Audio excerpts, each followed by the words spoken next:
मेरे प्यारे बच्चों, गुड मॉर्निंग। सब लोग स्वस्थ होंगे, सुखी होंगे और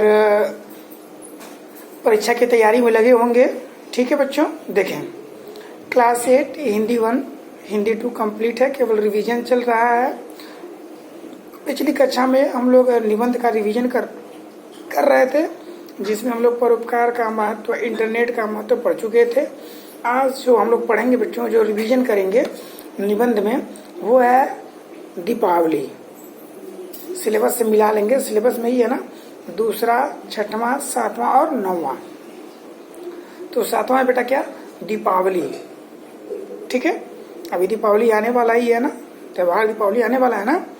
कि दीपावली जो है ये कार्तिक महीने में मनाई जाती है। कार्तिक महीने के किस दिन बच्चों, अमावस्या को। अमावस्या जिस दिन अंधेरी रात होती है, माने कार्तिक महीने की अमावस्या को क्या मनाया जाता है, दीपावली मनाया जाता है। अभी कुछ दिन बाद हम लोग मनाएंगे, आने ही वाला है दीपावली का त्यौहार। देखें तो बच्चों, जो दीपावली है, वैसे तो हमारे भारत में रोज कुछ न कुछ त्यौहार होता है ना। हमारे देश में रोज कुछ न कुछ त्यौहार तो होता ही है, अधिकतर त्यौहार मनाए जाते हैं। लेकिन यदि मुख्य त्यौहार देखा जाए हिंदू धर्म में तो क्या है, दशहरा, दीपावली, यही सब मुख्य त्यौहार है ना। दशहरा है, दीपावली है, होली है, ये सब मुख्य त्यौहार हैं हिंदू धर्म में। देखें तो दशहरा, दीपावली, होली। दशहरा तो भाई बीत गया, दिवाली देखें तो दीपावली कब मनाई जाती है, कार्तिक मास की अमावस्या में, अमावस्या को दीपावली मनाई जाती है। दीपावली, दीप धन अवली, अवली मतलब होता है पंक्ति, और दीप मतलब दीपक, माने दीपों की पंक्ति। मतलब यह जो दीपावली का त्यौहार है बच्चों, यह दीपोत्सव का त्यौहार है। किसका त्यौहार है, दीपोत्सव, माने दीप का उत्सव। माने यहाँ पर केवल दीप जलाए जाते। दीपावली मतलब क्या, कि दीपों की पंक्ति जला करके सजावट की जाती है, हर जगह प्रकाश फैलाया जाता है, इसलिए इसे प्रकाश पर्व भी कहते हैं। क्या कहते हैं दीपावली को, प्रकाश पर्व। क्यों, इसमें दीप जलाए जाते हैं, पंक्ति से दीप रखे जाते हैं, दीपों की पंक्ति से बना है दीपावली। दीपावली में होता क्या है कि सही अर्थों में दीपावली वही है कि जब हम दीपक जलाते हैं, दीपक से पूरे घर को सजा देते हैं, दीपक की पंक्ति हर जगह दिखाई देती है, गली चौराहे मोहल्ला हर जगह दीपक की पंक्ति दिखाई देती है, वही क्या है बच्चों, दीपावली है। ठीक है, देखें यह त्रेता युग की बात है, जब श्री रामचंद्र जी अवतार लिए थे।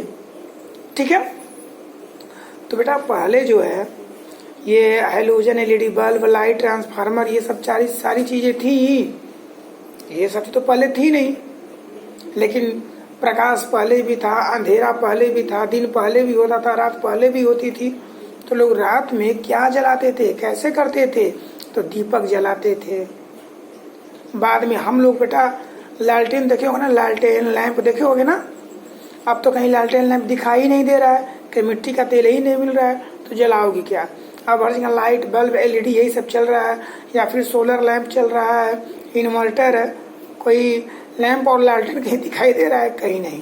लेकिन पहले बेटा इतना आविष्कार तो हुआ नहीं था, ये सारी चीज थी नहीं, तो लोग अंधेरे को प्रकाश में बदलने के लिए क्या जलाते थे, दीपक जलाते थे। तो बेटा त्रेता युग में जब श्री राम थे, तो श्री राम पढ़े हो रामायण में कि 14 वर्ष के उनको वनवास मिला था। उनकी माता कैकेयी के कहने पर उनके पिता ने राम को क्या किया था, 14 वर्ष का वनवास दिया था। तो राम, सीता, लक्ष्मण सभी लोग कहाँ चले गए थे, वनवास, वन को चले गए थे।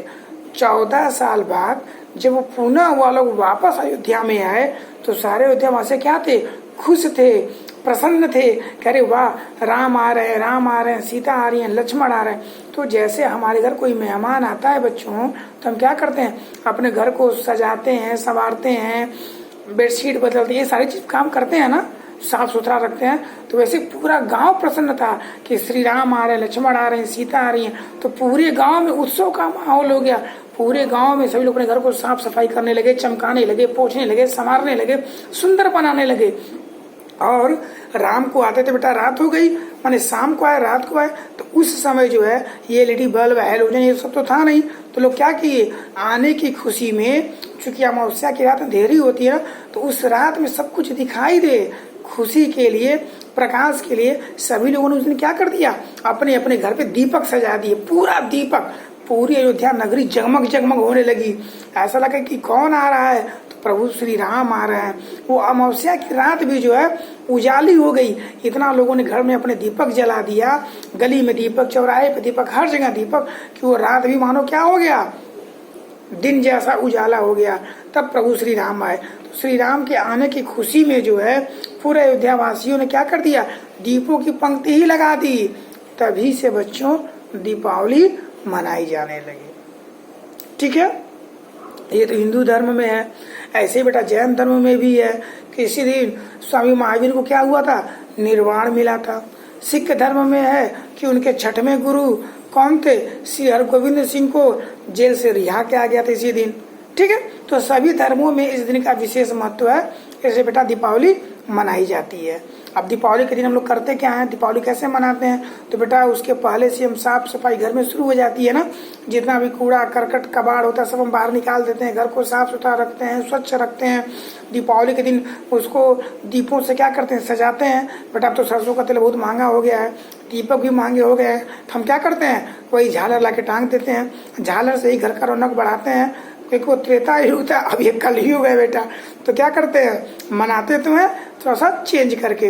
दीपक की जगह पर अब लोग क्या लगाते हैं, घरों में अपने झालर लगाते हैं, लाइट लगाते हैं, सजाते हैं, घरों को चमकाते हैं, पटाखे फोड़ते हैं, मिठाइयाँ खाते हैं, खील बतासे बनते हैं, पूड़ी पकवान बनते हैं। लोग एक दूसरे के घर जाते हैं, मिलते हैं, उपहार देते हैं।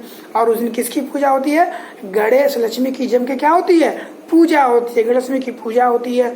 कुछ लोग रात में काली माता की भी पूजा करते हैं, सिद्धि प्राप्त करते हैं। ये सारी चीज हम कब करते हैं बेटा, दीपावली में करते हैं। नए नए कपड़े पहनते हैं। ठीक है, ये सारी चीज दीपावली में हम लोग करते हैं। ऐसी में दीपावली मनाते हैं बच्चों। ठीक है, कि घर को सजाना, संवारना, दीपक जलाना, पटाखे फोड़ना, फुलझड़ियाँ जलाना, मिठाइयाँ खाना, खील बतासे पकवान खाना, एक दूसरे को बधाइयाँ देना, मिलना, ये ना दीपावली का त्यौहार है। दीपावली के अगले दिन बेटा गोवर्धन पूजा मनाते हैं। और उसके अगले दिन भैया दूज मनाते हैं। भैया दूज मतलब कि भाई जो है बहन जो है भाई के मंगल की कामना करती है, भैया दूज होता है। ठीक है, दीपावली के बेटा एक दिन पहले नरक चतुर्दशी, या जिसको छोटी दीपावली कहते हैं, दीपावली के ठीक एक दिन पहले छोटी दीपावली या क्या कहते हैं, नरक चतुर्दशी कहते हैं। ऐसा माना जाता है कि इसी दिन श्री कृष्ण ने क्या किया था, नरकासुर का वध किया था। इस नरक चतुर्दशी के नाम से मनाते हैं। और ठीक उसके एक दिन और पहले, माने दीपावली के 2 दिन पहले हम क्या मनाते हैं, धनतेरस मनाते हैं। क्या बताते हैं बेटा, धनतेरस। ऐसी मान्यता है कि धनतेरस के दिन सोना चांदी सब जरूर खरीदना चाहिए, बर्तन खरीदना चाहिए, क्योंकि इस दिन ये सारी चीज खरीदने से घर में लक्ष्मी आती हैं। क्योंकि धनवंतरी उसी दिन प्रकट हुए थे, उन्हीं के नाम पर क्या मनाया जाता है, धनतेरस मनाया जाता है। ठीक है बच्चों, तो ये है हम लोग का दीपावली का त्योहार। अब दीपावली के त्योहार में बेटा कुछ कुछ कमियां भी हैं, बुराइयां भी हैं। जैसे अब लोग इतने तेज तेज आवाज वाले पटाखे फोड़ते हैं, लाइटर जलाते हैं कि कहीं आग लगने का डर होता है। सबके घर में कुछ ना कोई बीमारी ही होता है, कुछ हार्ट के पेशेंट ही होते हैं। अब इन पटाखों की आवाज से बच्चों की नींद क्या होती है, डिस्टर्ब होती है, सो नहीं पाते हैं, तबीयत खराब होता है। और इतना जो पटाखा फूटता है बेटा, ये जो धुआं है ये क्या करता है, वायुमंडल को दूषित करता है, प्रभावित करता है। ठीक है, तो हमें इन बुराइयों को ध्यान में रखते हुए कि बहुत ज्यादा शोर आवाज वाले पटाखे न फोड़े जाएं। ठीक है, वायु प्रदूषण न हो, वायुमंडल को नुकसान न हो, खुशी से बेटा अपना दीपावली का त्योहार मनाना चाहिए। ठीक है, इसके बाद बच्चों जो अगला है वह है हमारी राष्ट्रभाषा हिंदी। ठीक है, तो राष्ट्रभाषा मतलब ये होता है कि जो किसी राष्ट्र की मुख्य भाषा हो, जिसको सभी लोग जानते हो, प्रयोग करते हो, माने अधिकांश से अधिकांश लोग बोलते हो, समझते हो, जानते हो, उसका प्रयोग करते हैं, उसे उस राष्ट्र की क्या कहते हैं, राष्ट्र भाषा कहते हैं। क्योंकि हमारा देश अनेकताओं में एकता का देश है, यहाँ विविधता भरी हुई है। तो जब देश आजाद हुआ तो ये हुआ कि हिंदी को क्या किया जाए, राष्ट्रभाषा बना दिया जाए। तो उस पर भी क्या होने लगा बेटा, विद्रोह होने लगा। क्यों, क्योंकि हम लोग पहले गुलाम थे ना, मुगलों के गुलाम रहे तो फारसी का प्रयोग करते थे, फिर अंग्रेजों के गुलाम हो गए तो अंग्रेजी का प्रयोग करने लगे। जब स्वतंत्र हुए तो ये हुआ कि हिंदी को राष्ट्रभाषा बना दिया जाए, तो दक्षिण भारत वाले अन्य लोग जो अंग्रेजी को चाहते थे वो लगे विरोध करने कि नहीं भाई, हिंदी राष्ट्रभाषा नहीं होनी चाहिए। किसी तरह करते हुए, समझौता करते हुए हिंदी को राष्ट्रभाषा तो नहीं लेकिन राजभाषा घोषित कर दिया। राजभाषा मतलब बेटा रूलिंग लैंग्वेज, कि जिस भाषा में क्या किया जाए, शासन किया जाए, उसे क्या कहते हैं, राजभाषा। जो भाषा राज करती है, सरकारी कार्यालयों में, न्यायालयों में प्रयोग की जाती है, उसे क्या कहते हैं, राजभाषा। तो भारत की राजभाषा क्या है बेटा, हिंदी है। ठीक है, राष्ट्रभाषा तो नहीं बन पाई लेकिन राजभाषा हिंदी है। ठीक है, जबकि बेटा भारत की राष्ट्रभाषा भी क्या होनी चाहिए, हिंदी, क्योंकि यहाँ हिंदी पूरे भारत में अधिक लोग बोलते हैं, समझते हैं, उसका प्रयोग करते हैं। और हिंदी में बेटा हम विकास भी ज्यादा करते हैं। ठीक है, हिंदी के महत्व को उद्घाटित करते हुए भारतेंदु हरिश्चंद्र ने कहा है कि निज भाषा उन्नति करे, सब उन्नति को मूल, वह निज भाषा ज्ञान बिन मिटे नहीं को सूल। हम दूसरी भाषा कितना भी सीख लें, कितना भी जान लें, लेकिन जब तक हम अपनी भाषा में नहीं जानेंगे तब तक हमारी उन्नति नहीं होगी। जब तक हमारे अपने भाषा का विकास नहीं होगा तब तक हमारी उन्नति और विकास नहीं होगा, हमारे देश का विकास नहीं होगा। ठीक है बेटा, देखें, और किसी भी देश की जो भाषा होती है उसी भाषा में तो उसका साहित्य लिखा जाएगा उस देश का। और साहित्य होता क्या है, पूरे समाज का चित्रण होता है, पूरे देश का प्रतिबिंब होता है। जो भी यदि किसी एक देश के लोगों को जानना है, समझना है, समाज के लोगों को जानना है, समझना है, तो वहाँ के साहित्य को पढ़ लीजिए। और बेटा उस साहित्य को लिखने के लिए, संस्कृतियों को लिखने के लिए किसी न किसी की भाषा की आवश्यकता होगी ना। ठीक है, तो इसलिए बेटा राष्ट्रभाषा का विशेष महत्व है, क्योंकि राष्ट्रभाषा ही जो है उस राष्ट्र से परिचित कराती है, रूबरू कराती है। उस राष्ट्र की सभ्यता और संस्कृति सब किसमें होती है, उस राष्ट्र की राष्ट्र भाषा में ही होती है। अतः बच्चों हमें हिंदी का प्रयोग करना चाहिए और हिंदी को राष्ट्रभाषा बनाने का प्रयत्न करना चाहिए। क्यों कि राष्ट्रभाषा जब हमारी हिंदी रहेगी, विकास करेगी, तभी हमारा और हमारे देश का विकास होगा। ठीक है बच्चों, तो इस प्रकार जो है निबंध कंप्लीट हुआ। अब अगली क्लास में बच्चों अगला रिवीजन किया जाएगा। ठीक है, स्वस्थ रहें, खुश रहें, प्रसन्न रहें, और बेटा जितना पढ़ा दिया गया उतना रिवीजन करते रहें। क्वेश्चन उसे सब अपलोड कर दिया गया है। हिंदी ट्यूब बुक एक्सरसाइज कुछ प्रश्न बाकी थे उसको मैंने अपलोड कर दिया है। हिंदी 1 का जो बुक एक्सरसाइज है बेटा वो तुम लोग का अपना होमवर्क है, फिर भी जो कुछ कठिन है उसको मैं अपलोड कर दे रहा हूँ। ओके बच्चों।